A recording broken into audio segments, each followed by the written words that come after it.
Fala pessoal, bem-vindos a mais um vídeo. Meu nome é Gabriel, sou do grupo Saber Investir Bem e hoje vou estar trazendo um vídeo em relação ao Bradesco, que é um dos nossos grandes bancos da Bolsa, hoje avaliado em 114 bilhões de reais, e a gente vai tentar entender ele como que ele pode ser uma oportunidade hoje, né, baseado nos seus múltiplos, mas tentar também entender o porquê que o Bradesco está sendo avaliado pelo preço de hoje. Então, por exemplo, por trimestre o banco está entregando essa faixa aqui de 5,2 bilhões de reais, com uma rentabilidade média sobre o seu patrimônio líquido de 12,4%, ou seja, pouquíssimo a mais que a Selic de hoje.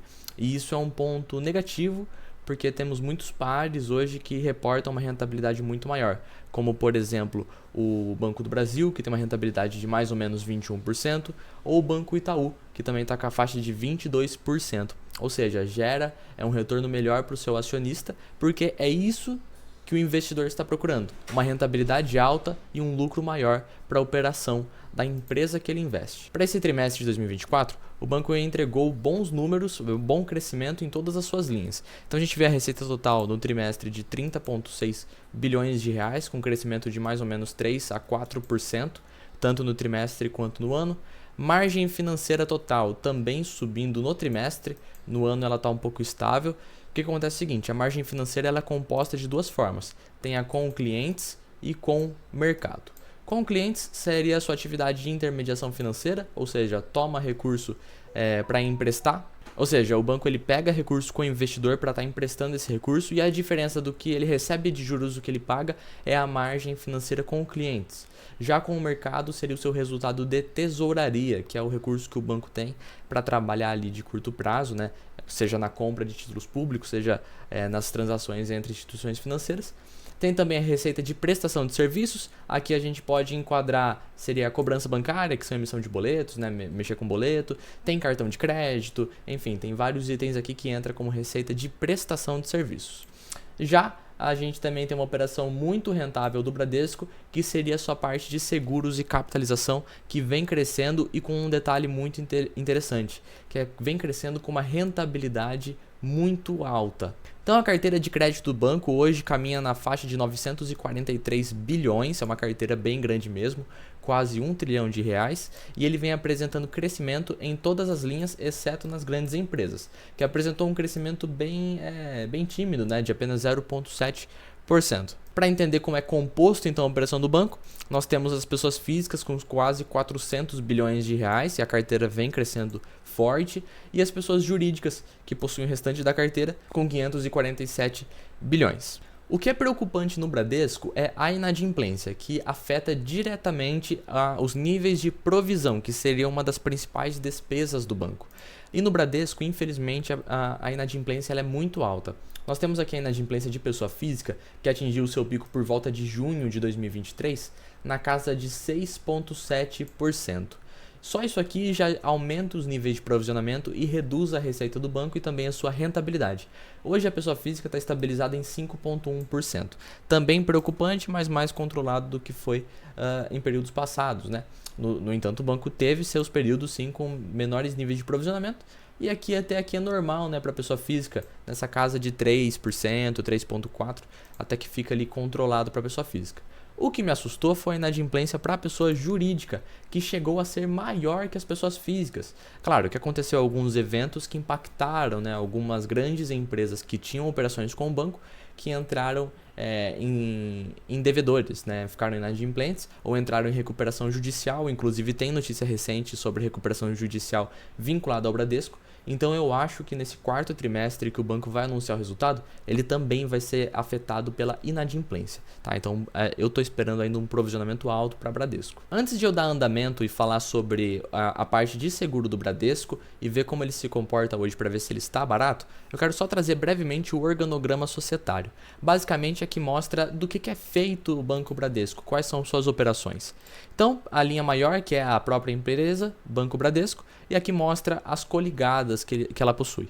Então a gente tem a Bradesco Administradora de Consórcios, Bradescard México, Bradesco Leasing, Arrendamento Mercantil, enfim, você vai olhando aqui todas as empresas que o banco tem, inclusive no exterior, Bradesco Securities, Bradesco Argentina, Bradesco Bank, Agência Nova York. Então ele possui também operações fora do Brasil. Um ponto legal, que é o que eu quero me atentar aqui, depois você pausa, olha todas as operações aqui, você vai ver que é bem interessante o que o banco tem, mas o que eu quero me atentar aqui é essa parte aqui, Bradesco Seguros, onde o banco detém 100% da seguradora e ela hoje é extremamente rentável para a instituição financeira. Falando um pouco então da parte de seguros, hoje o lucro líquido recorrente é de 2,4 bilhões por trimestre. Lógico, o banco reportou 5 bilhões, aqui já está contabilizado isso, mas ele afeta bastante o resultado do banco e é um valor que o Bradesco tem que hoje está travado. Por quê? Vamos fazer uma conta aqui, né? Então a gente tem a Bradesco Seguros que tá dando um resultado de 2,4 bilhões por trimestre e tem uma rentabilidade de 23,7%, ou seja, uma ótima rentabilidade, praticamente o dobro do que o banco vem reportando. Então é uma atividade muito rentável para a Bradesco. Então é o seguinte, lembra que eu sempre trago aqui, por exemplo, a BB Seguros, a BB Seguridade, ela em média ela foi negociada 10 vezes o seu lucro. Se a gente estipular esse mesmo nível para o Bradesco Seguros, olha o valor de mercado que a gente vai encontrar. A gente vai pegar 2,4, que é um lucro trimestral, multiplicar por 4, então a gente tem quase 10 bilhões de lucro anual, e vai multiplicar isso por 10, para ser uma empresa negociada 10 vezes o seu lucro. E a gente encontra 96 bilhões de reais. Se fosse 10 bilhões redondo, a gente teria uma empresa que valia 100 bilhões de reais. E o porquê que eu estou trazendo esse ponto? Porque hoje o Bradesco tem um valor de mercado de 114 bilhões de reais. Ou seja, toda a operação, toda a participação que o banco possui hoje está valendo no mercado 114 bilhões. Só que ele tem uma seguradora que tem um potencial de lucro muito alto, que só ela valeria então nessa faixa de 96 a 100 bilhões de reais, tá? E essa informação é muito interessante. O Neto Invest comenta bastante sobre isso, que é um valor oculto, um valor que está preso ali dentro do Bradesco, ou seja, é um banco gigantesco que tem 2 trilhões em ativos e hoje está sendo avaliado em 114 bilhões de reais, com uma seguradora que só ela valeria por volta de 90 a 100 bilhões de reais. E essas quedas que acontecem no Bradesco, que estão acontecendo desde 2019, são justificadas? São sim. Se você pegar a linha em amarelo, que seria lucro por ação, a gente tem uma coisa que é o lucro caindo ano após ano. Em 2022 ele teve aqui um aumento, mas você observa que o valor de mercado do banco continuou caindo e o seu lucro também está caindo. Então todo mundo sabe que o valor de mercado acompanha o lucro da companhia, afinal não faz sentido pagar muito se esse lucro não crescer. Então sim, são justificadas, porque o lucro do Bradesco vem caindo. E até hoje aqui, por exemplo, ele está entrando num patamar bem interessante. Vou estar comentando sobre ação ordinária ou ação preferencial para ver qual que vale mais a pena. Mas ultimamente, com essas quedas que aconteceram, ele está entrando num patamar bem interessante que o Bradesco nunca foi cotado na sua história, né? Vamos puxar um histórico de PVP dele para entender o valor patrimonial do banco. Então hoje o valor de mercado está abaixo do que seria o lucro por ação. Se eu colocar o mouse aqui em cima, eu vou ter que, para as linhas se igualarem, o banco teria que ser negociado a 125 aproximadamente bilhões de reais. Se eu pegar então 125 e dividir por 113,98, a gente teria que o banco teria que subir ainda 9,6%, e pegando essa cotação de Bradesco 3 de 10,31, a gente teria R$ 11,30 como preço teto. Vamos puxar agora a ação do Bradesco para a gente entender se isso faz sentido ou não. Conforme eu citei, Bradesco 3 hoje está negociado a R$ 10,31, sendo 7 vezes o seu lucro. Então temos oportunidade mais barata, que seria o próprio Banco Itaú, que está 7 vezes o lucro, abaixo até. O Banco do Brasil, que está a 4,7 vezes o seu lucro. A gente vai ter alguns bancos menores, como por exemplo o Banco da Amazônia, o Banco Paine, que também estão em múltiplos muito interessantes. A gente tem um PVP de 0,66 e um dividend yield de quase 10%. Mas se eu pegar o histórico aqui de 5 anos, a gente vai ter o Bradesco que caiu de quase R$20, 19 e alguma coisa, para uma faixa atual então dos seus R$10,31, ou seja, quase 50% de destruição de valor. Então, se você até o próprio investidor 10 traz a informação que se você tivesse investido R$1.000 há 5 anos, hoje você teria R$533,30. O Banco Bradesco sempre pagou proventos, infelizmente eles vêm caindo ano após ano se você pegar um histórico grande, porque o lucro vem caindo, então o dividendo vai acompanhar essa queda. O payout do Bradesco sempre foi nessa faixa aqui, ó, perto de 30 a 40%, se a gente colocasse uma linha aqui, né, ia chegar mais ou menos aqui em 40%, 50%, né? Então fica um payout de 50%, mas os lucros caindo, isso tende a impactar o seu dividend yield. E qual ação hoje será que vale mais a pena? BBDC 4 ou BBDC 3?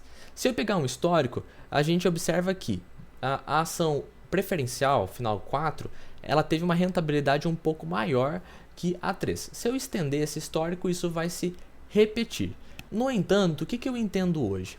A gente possui então uma BBDC 3, que tem um PL menor e um PVP menor, e uma BBDC 4, que tem os múltiplos maiores e um dividend yield um pouco maior.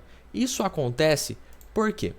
Porque a ação preferencial do Bradesco recebe 10% a mais de dividendos. Então, se eu trouxer os dois gráficos, a ação final 4 vai trazer um pouco a mais de provento. No entanto, hoje parece ser muito similar nessa cotação de dividend yield, 9,83 para 9,97, a diferença é muito baixa e eu acho que o impacto no PVP e no PL ele é até mais interessante, né?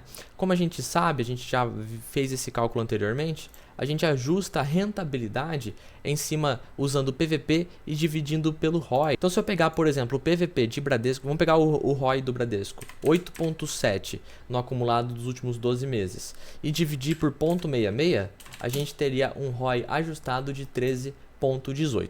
Já se eu fizer a mesma coisa para a BBDC 4, eu teria de 12,25. Ou seja, aparentemente eu teria uma rentabilidade maior em BBDC 3, a ação ordinária. E ela acaba sofrendo um pouco mais de queda nas suas cotações, até por conta do dividendo ser menor, mas hoje esse dividend yield está muito parecido, não está uma distorção tão clara. Para ter realmente uma justificativa ali com um dividend yield para BBDC 3 de 9,83, a gente deveria ter um dividend yield para ação preferencial de pelo menos 10,81%. Então a gente vê que pode ser que a ação 3 esteja dando sinais de que ela está mais barata que a ação 4. E esse é o vídeo de hoje, pessoal. Espero que vocês tenham gostado. Se inscreve no canal, deixa seu like, comenta em relação à companhia, à empresa, se você tem, se você não possui e qual a sua perspectiva para ela. É isso, até a próxima e tchau.